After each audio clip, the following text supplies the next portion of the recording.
The Aqueduct Saturday Cigar Mile edition of the Notorious OTV on the Sports Gambling Podcast Network is brought to you by Underdog. Underdog is hooking up new customers. Play just $5 to get $100 in bonus funds when you sign up with code SGPN.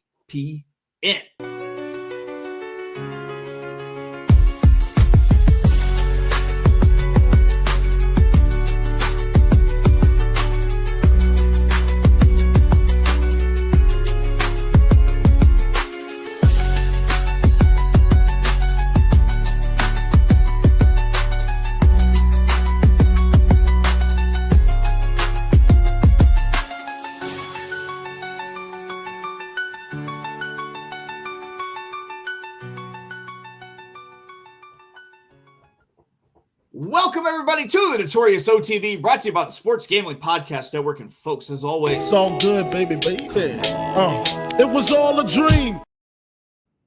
We used to read Blood Horse Magazine. I got my Cuban links. Yes, Cuban B. And I'm your host, Chase Sessoms, the Wolf of Oaklawn. I'd rather be trapped than lazy. Don't care what they say, I'ma do what pays me. It happens every year about this time.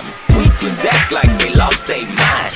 Alphas reclaim the neighborhood. Rob the sheep and all the wolves eat good. If you were hustling.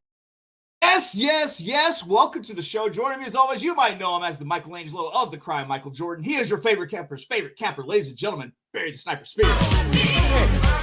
Hey, what is this? What is this shit here? Hold up. Hey, who been putting out their coals on my floor? Who has been putting out their coals on my floor?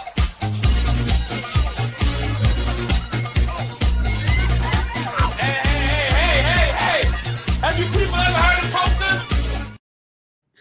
Somehow, I think that might be like, if that happened and I was at Aqueduct and everybody came to my house after Aqueduct, I would be yelling about cools being put out on my floor. If you Guaranteed. were a New Yorker, Barry. Yes. If you were a New Yorker, what borough would you be in? Oh, I'd definitely be Brooklyn. My Brooklyn. parents are from Brooklyn, actually. Okay. Bed-Stuy. Now what? What's up? All right. That's adjacent. That's close enough.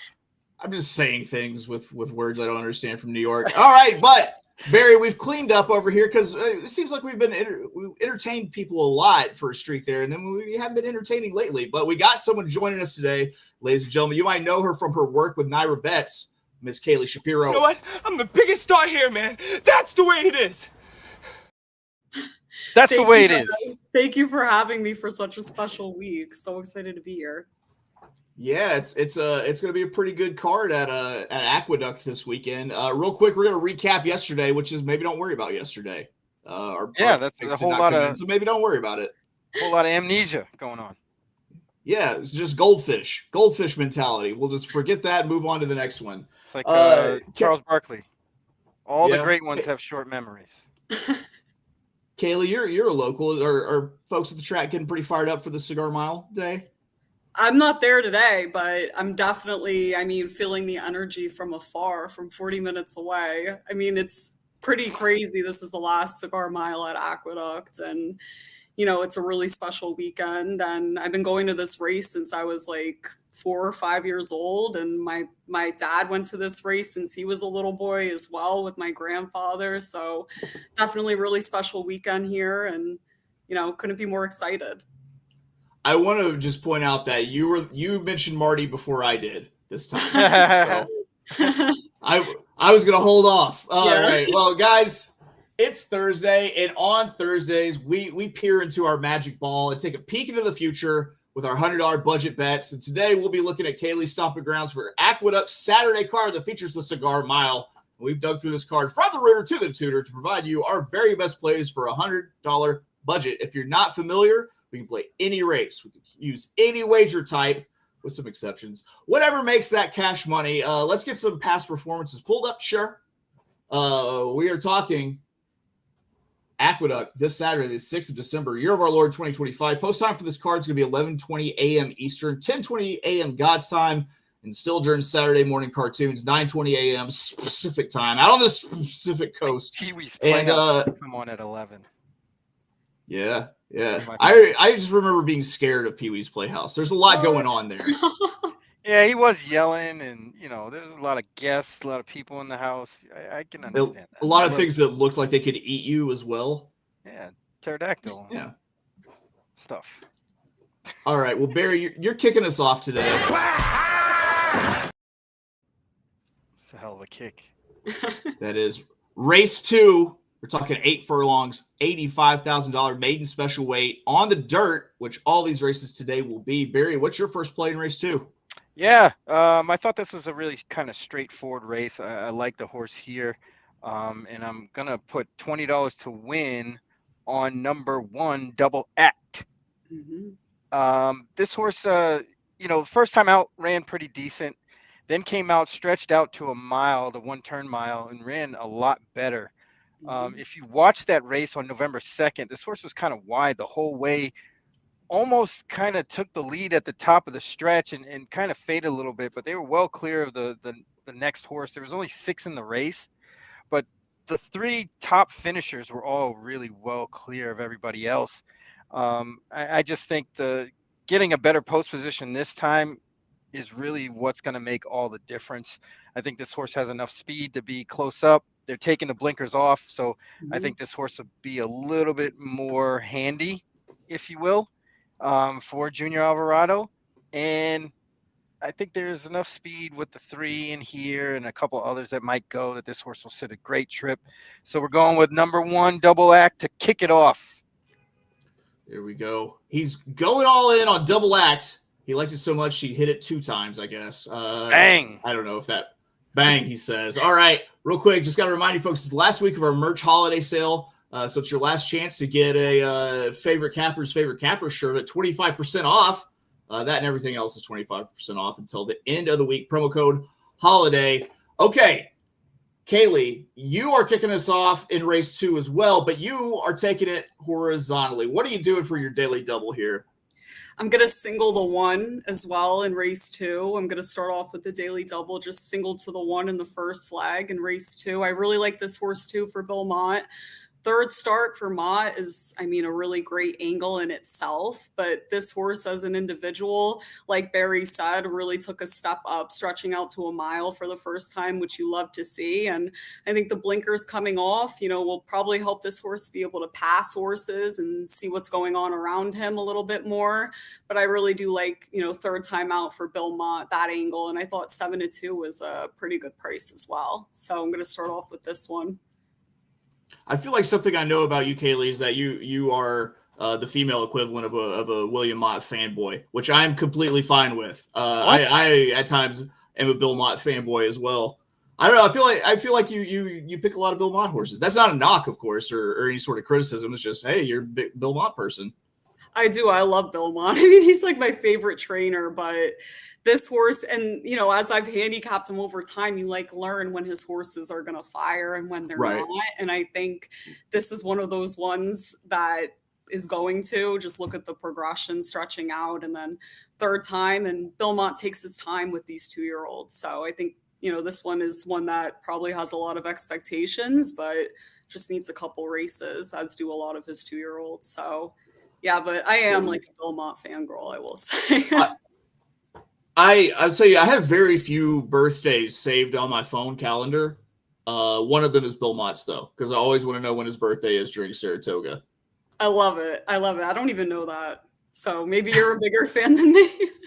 July, off the top of my head, July 17th, I think. But you are rolling your daily double into race 3, which is a big one for the fillies. The 9 furlong Demoiselle, a grade 2, $250,000. Some Kentucky Oaks points on the line here. So how are you closing out your daily double in race 3? I just used 2 horses here. Originally, I was going to use 3, but I figured, if I'm playing against Zanny, the favorite here, for a good reason. I mean, I just don't think that race at Gulfstream Park, gate to wire, is going to translate well to Aqueduct. And I don't think that the horse is going to get the same type of trip that she did at Gulfstream. So I'm just using the 2 other horses here concurrently for Chad Brown. I think this horse, I like the progression, breaking her maiden last time out, second time going a mile, and certainly, has the pedigree that could stretch out to a mile and an eighth, you'd imagine. But a horse that I'm very interested in is the number 6, who I also used in the daily double. And I'm also going to put a $15 win bet on this horse as well. Believable for Todd Pletcher. Johnny V taking them out. Kendrick rode this horse on debut, gate to wire. She won. Next time out, stepped up into face winners for the first time in a listed stakes and ran second. But I'd imagine, now with some more experience under her belt and also getting the blinkers on, that she'll be in a better position here. And I really like her chances. And she's 5-1, which is really good value. And from a pedigree perspective, I think she could blow all these other horses out of the water, just, taking that step up to a mile and an eighth. She has a really big family and a lot of horses in that family that handle distance. So this one's a bit interesting to me at 5-1. There we go. I like to play the win bet on the 6 Believable. Guys, I get to finally go ahead and pop off here with my play because I've got a win play also in race 3. I'm playing a $20 win on number 4 concurrently, 3-1. And in this spot, I've got a horse who's on the steady improve that stands to get a great trip, sitting up close, stalking the early speed. And there were only 3 horses I thought capable to win this race for these 3-year-old fillies. The thing that makes my decision easier is that 2 of those horses should be pace compromised by each other on the very front end of this race, with the 2 Shilling and the 3 Zany. Is it Zany or Zany? Am I just completely butchering this? I've been saying Zany, but I really don't know, to be honest. All right. Well, we'll figure it out. I think that those 2 likely link up and concurrently sits the stalking trip right off of their hips. I think it's worth noting that Chad Brown sticks with Pratt in this race. I know breaking the maiden last out is a hard fade for some people, but I'm willing to take that shot here because of the trend of improving speed figures. And the workout tab shows that this one should be in shape after a series of slow drills, similar to the slow drills of the ones she put up before the last out victory. It's Chad, it's Pratt, it's Klarovich. I've seen this story so many times. So I'm going to have the win bet on concurrently. So question about, I'm going to call him Zany just for the purpose of this anecdote. Zany, does anyone else remember the video of, it's a guy who's wearing just like dad jeans and no shirt, and he's standing right in front of his TV watching a race, and he's saying something like, "Come back with the Zany juice! Come back with the Zany juice!" I don't think I've seen that video. So I can't. Oh, Barry, are you there?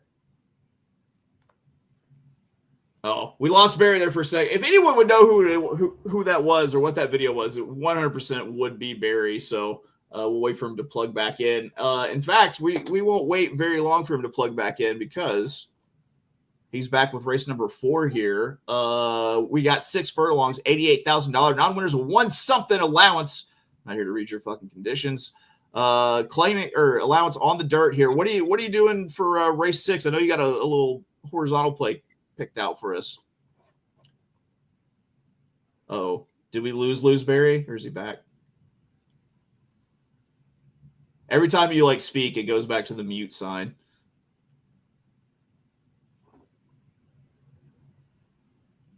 We might let Barry drop off and try to jump back in. We'll see. All right. Let's fill it in with small talk. Kaylee, I thought it was interesting that the 2 fillies that are the first and second choice in the Demoiselle are both sired by American Pharoah. Isn't that interesting? Yeah, because I'm one of those people that considers the American Pharoah, line to actually be more of like a turf horse. I think of all the fantastic turf horses that have come out of American Pharoah, which it's so interesting to see these turf horses when they're, younger come out and make their first starts on dirt and everything. But yeah, for concurrently, they tried the horse on turf. It didn't quite work. And I don't know. What's your thought on the American Pharaoh line here? Well, he could throw like good dirt runners, and especially these two. You know, their pedigree says dirt, but a little versatile. And you can imagine that's why Chad probably tried her out on the turf first time out. But I think he had said, you know, I was wrong, and this is actually like a dirt filly. But American Pharaoh throws really good fillies in general. Like I think his fillies in general perform better than the Colts. A little bit better than the boys. Yeah, I thought that was a little interesting. He's over in Japan, and you know he has the two favorites here in the Demoiselle now, so kind of interesting. But he looks. I had a dream the other night that I was working in a like dirt floor county line liquor store that was just like a brick shack, and there was some very fancy lady in there who wanted me to train her Sunday Silence colt that was bred in Japan. I love it. Yeah, I don't. Yeah. It's like how when I type in DES on my phone, it automatically pops in the word Desormo. All right, we're waiting on Barry, but we're gonna go ahead and move on because you have your next play coming in race 5. We'll go back to Barry's play if he's able to get back on with us here. 6 furlongs, the Elite Power, $250,000. What are you doing here in this Grade 3 stakes race? I mean, I'm just taking a shot here because the Linda race runner El Grandeo, obviously, if he runs anything close to what he ran last time out, it's going to be pretty tough to beat him. But I'm just taking into consideration the fact that Linda races horses. I mean, if you see a performance like that, sometimes they bounce. I mean, that's just, honestly, they're not known for staying in the most consistent form ever. So I'm just going to try to play against him here. And I went with Full Moon Madness, who I believe is a pretty good price. I think like 5-1 here, if I'm not mistaken. But I think this horse always runs pretty well and, you know, likes this distance, likes this track, and gets Ricardo aboard, who's, we know, can be really aggressive, which is great because I think this horse should be, you know, position pretty forward in this race. And, you know, if this horse happens to work out a trip, I think has a pretty good shot. Certainly isn't far off figures wise from, you know, what Linda's horse was running prior to that big figure as well. Yeah.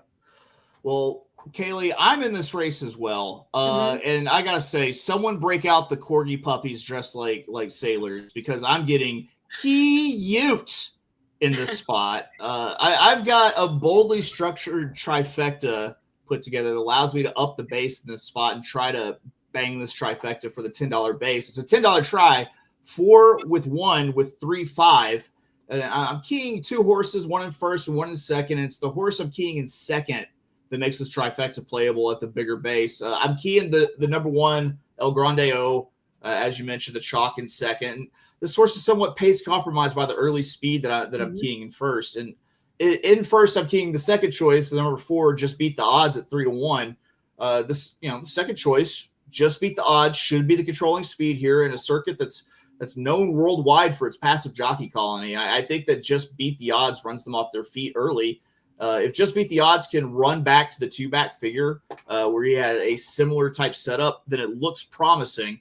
Underneath, I am going to be using 2 more horses who are the only other horses that I thought could hit for the minor awards. With the number 3, we're going to rock on to Acoustic Avenue, and then we'll take you higher. And then the number 5, St. Jude, also. So that is a 4-1 with 3-5 trifecta for the $10 base. So I guess we saw that one almost just opposite sides of the coin there. Did you have any thoughts on any of those horses, Kaylee?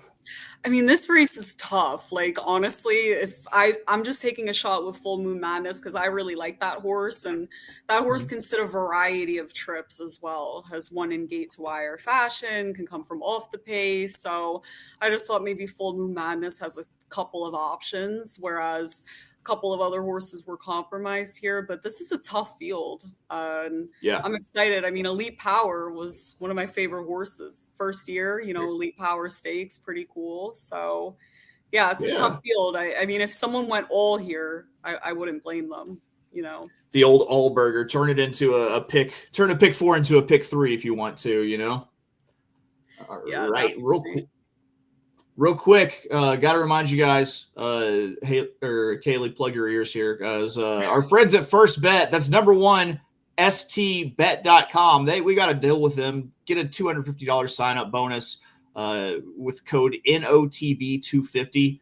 You can unlock a $25 bonus for every $100 you bet over your first 60 days, up to a max bonus of $250. So if you don't have more than one ADW, you should always check, get the best deals, and get the best deal with NOTB250 as your promo code. Once again, that's 1stbet.com, Roman numeral 1, STBet. All right, we're back to it. Kaylee, it is your turn again because we are moving on to race 9. We played almost all of the same races with almost pretty much the same sort of idea on how these were going to run, but it's 9 furlongs, $250,000. The grade 2 Remsen. If you've got Oaks points on up for grabs, and we've got Kentucky Derby points up for grabs too. So here we go. The Remsen. What are you playing here in race 9? I'm putting a $20 win bet on Renegade here. I really like this horse for Todd Pletcher and Rapoli Stable. I mean, this horse was involved in that DQ with Paladin in his debut race. And, I really like Paladin. I think he's going to be a tough customer in here. I think there's 4 main players in this race, but God, what a field it is. I also saw a decent amount of pace on paper. And with that, I landed on Renegade, a horse that I know can rate off the pace and probably sit a pretty nice trip. And you have Irad Ortiz coming to take the mount on this one, which certainly says something. And I really like the way that this horse just continued to fight down the stretch. And granted, it got him DQ'd, but I thought he showed a ton of maturity, and I thought 5-1 is a really nice price. And also based on the pedigree, you'd imagine he's going to enjoy a 1 1/8 as well. And I really like this horse at 5-1. There you go. So you're playing the win bet, but you're also getting exotic. You're getting exotic for us. What are you doing with your exotic bets? I think I did a super here, if I'm not mistaken. Oh, first I have an exacta though. I went 9/2 straight exacta. Renegade over Paladin. I also obviously really like Paladin, and I think that horse should be positioned pretty forward early on as well and hang on for a piece. But I think Renegade's going to be able to catch him. But this is a horse I'm excited about down the line. And I have him in second, so I just did a straight exacta 9/2, and then I also did a $1 super box, which would be $24 total. I went 2, 6, 9, 11. I used the courting horse as well. That's 9-2. This horse has a huge pedigree and could honestly blow them all out of the water, stretching out to a 1 1/8. There is the possibility of that. And then Talkin at 5-1. Danny Gargan really likes this horse. And think back to 2 years ago, the Remsen. We had Sierra Leone and Dornock, who was also obviously sired by Good Magic. Just really interesting. This horse should have a lot of pace to run into as well. I like the fact that Kendrick stays on. I think he suits this horse really well. And I think he's another one of your main players in here. Should have decent pace to run into. And I thought ran a pretty competitive race in the Champagne. Got a good trip over the track and should enjoy the stretching out to a 1 1/8 as well. Well, we're kind of thinking the same thing with the number 11 Talkin. Look at us. Hey, look at us. Look at us. Huh? Who would have thought? Not me. Yeah, so I focus my attention on Talkin here. I'm going to try to play a win bet, $10 win on the 11, and then I'm going to try to get cute once again and throw out Paladin from the exacta and try to play a $5 exacta, 11 with 6, 7. This looks like a wild race. Full field and a favorite that just broke its maiden without crossing the wire first. Yeah, with the number 2 Paladin. That is a red flag. That says back off for me. So a lukewarm 3-1 on the morning line. I'm going to try to throw caution to the wind here with a 5-1 shot with Talkin for Danny Gargan with Kendrick Carmouche up. And I know the big boys are back in town with the Ortizes and whatnot, but I like Kendrick on this Mount Sin Chili behind what I think will be a super contentious early pace. And I love the workout pattern with a very tight 4 furlong going 47-4 on November 20th. then followed by slow work on the 29th heading into this race. And Talkin has shown the ability to pass and definitely didn't embarrass himself running second in the Champagne the first time facing winners. I think that he improves in the second time facing winners on Saturday, and he beats I'm going to call Paladin overrated for this moment. This horse could be incredibly talented because I will say, even though won by DQ, the horse kind of showed some heart going through, being stuck in between horses, being bumped and everything. But I'm going to try to live my life on the wild side here and get past Paladin. Well, I think it's the right idea because Paladin's also a horse that we'll probably see more from as he continues to mature, sort of similar to Sierra Leone, who obviously has always been a consistent horse, never finished off the board. But, these gun runners, they'll, although this horse clearly has shown talent early on, he's just going to keep getting better and better. So if you're going to try to play against him, now is probably the time to do it. And I know that Talkin has been working like lights out. And I mean, what a field this is. I mean, I'm going 4 deep here on all my tickets. Like that super box that I gave, all 4 of those horses, if I'm playing the late pick 5, are definitely on my ticket. What did you think about the one? Let's see who we have. Day 1 starter. It's weird because we have the really good number running at 82, second out, but then we have just a terrible go of it. Even though we ran third, it was only a 5-horse field in the Nashua. Mm-hmm. And so I don't know if this is like maybe an AB horse, then we might be ignoring a horse that's a pretty good price in here that draws the rail, which I like early speed from the inside going 2 turns at Aqueduct. That's a little thing that I really like key on sometimes. So, I mean, Shug only runs them when they're right. You've got a pretty good combination with Junior. I think the horse could be a player, but I wonder if maybe we're a little bit distance compromised after going 5 wide in the 1-turn mile.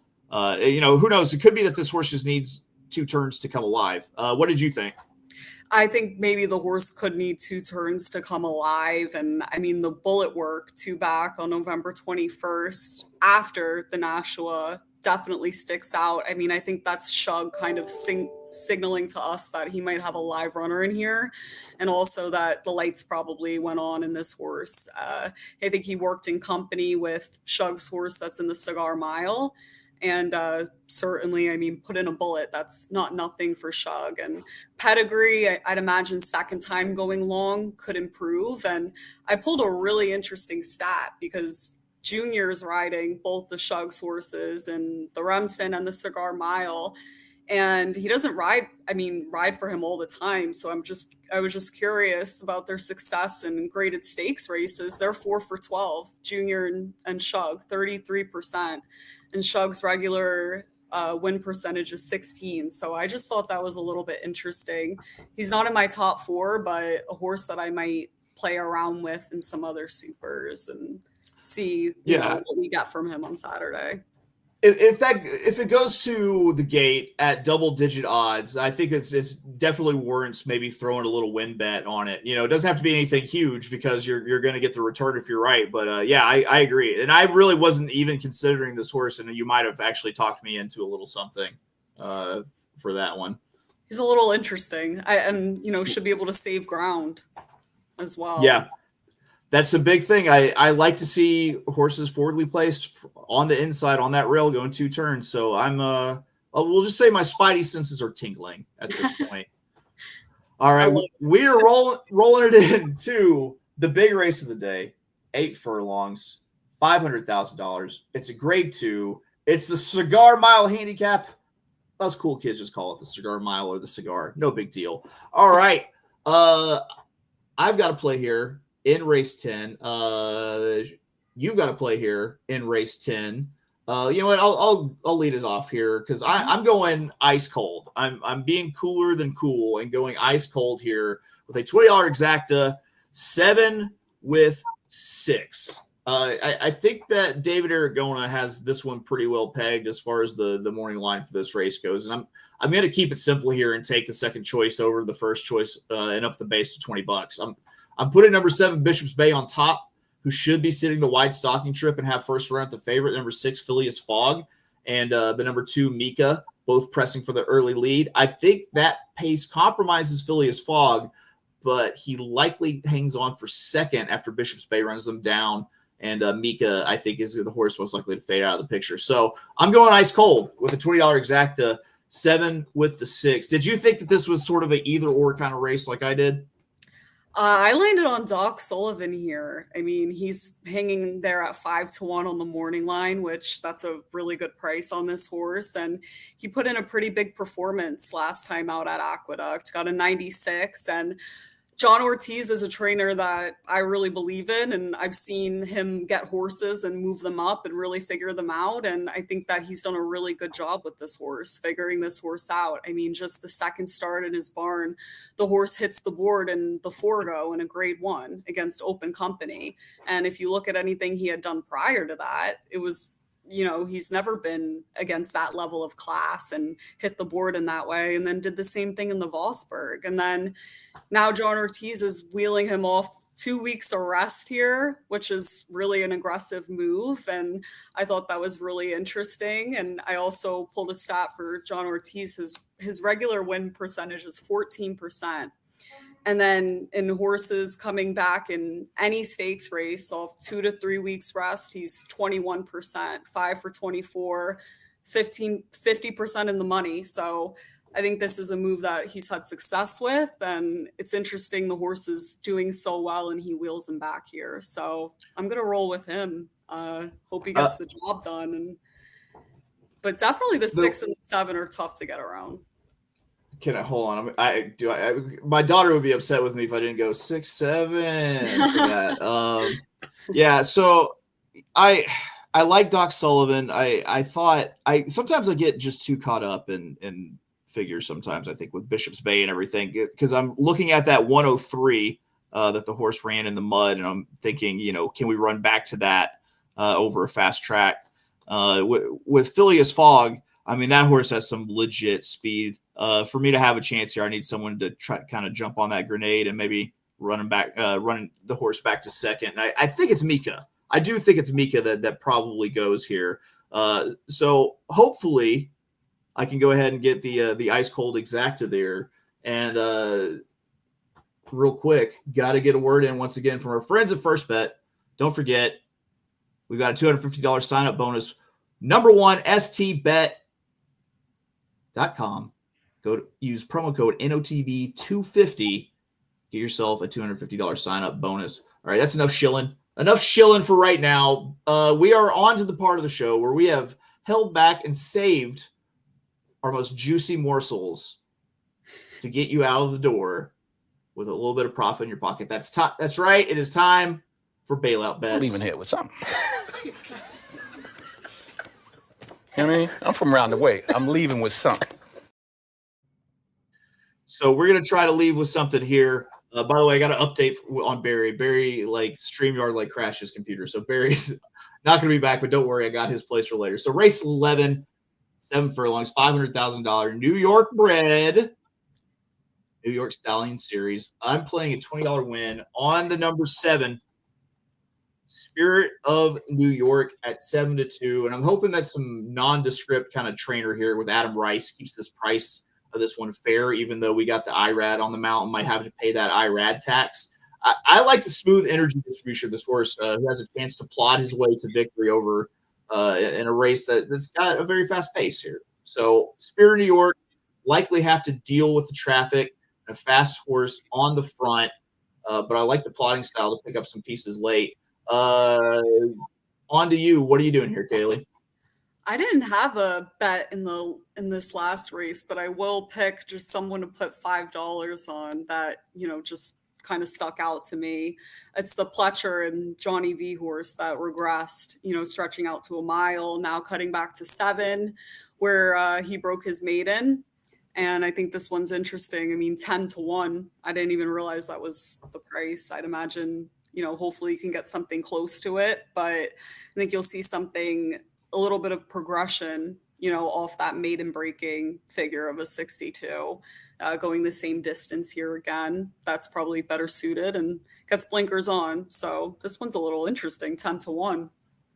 Yeah, it definitely sounds like a South African track though for Fruitine or whatever. And it's so hard to turn down Todd Pletcher and Johnny V just anytime they get together. So I like the play. I like that for a bailout bet, especially since you got the blinkers on, which asks answers the question of what's different this time. Maybe we throw the blinks on and get a little bit more focus for us. So yeah, I like it. You like on the fly came up with a good 10-1 shot. I had to think my way through a 7-2 to play in the last race. So yeah, I don't know what to say. I'm not a smart man, but I know what love is. All right, here we go. Guys, we have reached the time where it's time to wrap up bets. I'm going to go ahead. Since Barry is not going to be around, I'm going to read his bets for him first here. Race 2, he had a $20 win on the number 2. Race 4, which we were getting into whenever we lost him, we had a $5 pick 3. The 2 with the 1-6 with the 269. Race 8, $20 win on the number 2. And then race 9, a $10 daily double, 3-11 with the 7. And then his bailout bet in race 11, a $10 win on number 11. Kaylee, what'd you have? Race 2, I did a double starting with the 1, just single to that Mott horse. And then I did in the Demoiselle, I went 4-6. Race 3, I put 15 to win on the number 6, Believable, in the Demoiselle. And then race 5, I'm taking a shot against that Linda Rice horse, and I'm going to go with Full Moon Madness there, $10. And then we get into the Remsen, which is where I spent, a majority of my bankroll. I think it's a really good betting race, really good field. I'm going to bet Renegade, $20, and then Renegade over Paladin.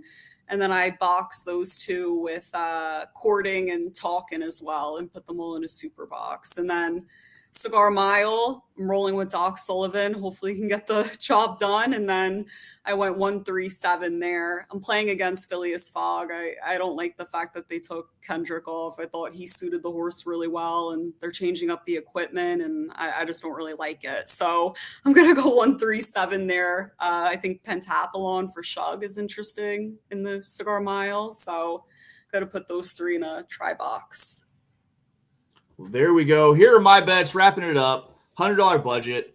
Race 3, doing a $20 win on the number 4. Race 5, a $10 trifecta. Just an adorable trifecta. 4 with the 1 with the 3-5. Race 9, I'm playing a $10 win, number 11, and a $5 exacta. 11 with the 6-7. I completely agree with you with the rims in that this is just a target-rich environment. Like, if you have a good price on anything in the Rimson, go ahead and just throw a couple bucks on it to win, because this could be anybody, I think.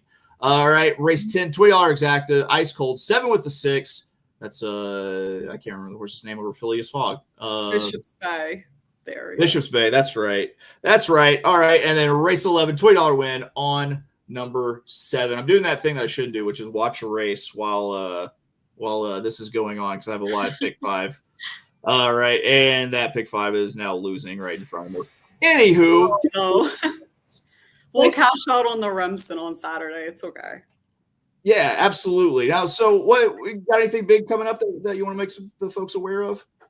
We have a lot of stuff going up on Naira Bets YouTube this week. Matthew and I did a preview for the Remsen and the Demoiselle, and then we'll have a Cigar Mile one as well. And I did the Right or Wrong podcast with Nick Zito on there. That's going up tonight, talking about the Remsen, Demoiselle, Cigar Mile. So lots of Cigar Mile content.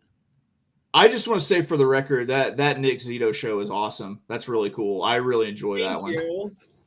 Yeah, everyone check that out.